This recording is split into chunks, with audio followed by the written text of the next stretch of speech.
What if you dropped Mount Everest into the ocean? What if you dropped Mount Everest into the ocean? Let's imagine a truly terrible idea.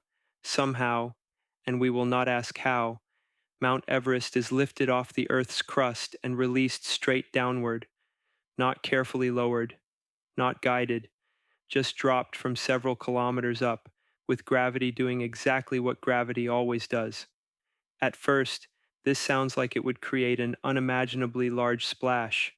After all, oceans are vast, and mountains don't usually fall out of the sky. But Everest isn't just any mountain. It weighs roughly 10 trillion tons. That's not just heavy.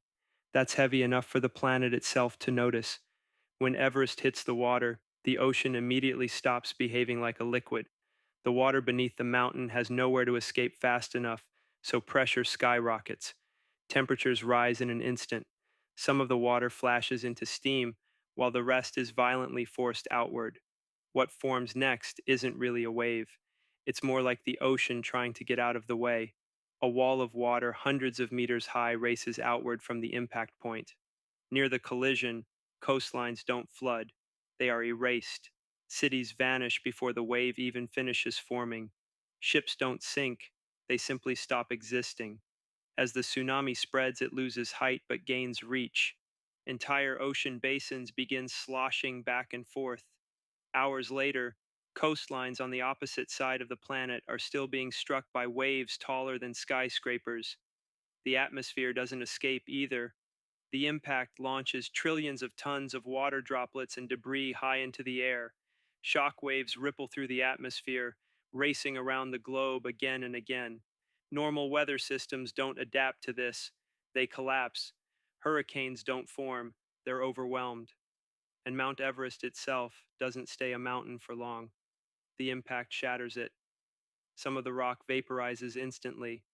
The rest sinks toward the seafloor, displacing enormous volumes of water and cracking the Earth's crust beneath it.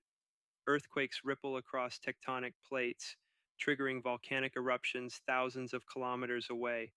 But the worst effects come later. All that displaced water eventually falls back down, redistributing heat across the planet. Ocean currents are disrupted. Climate patterns break. Years of abnormal storms follow. Coastal ecosystems collapse, and marine life suffers mass extinctions. Human civilization doesn't end immediately, but it becomes coastal unfriendly. So, what if you dropped Mount Everest into the ocean? You wouldn't just make the biggest splash in history.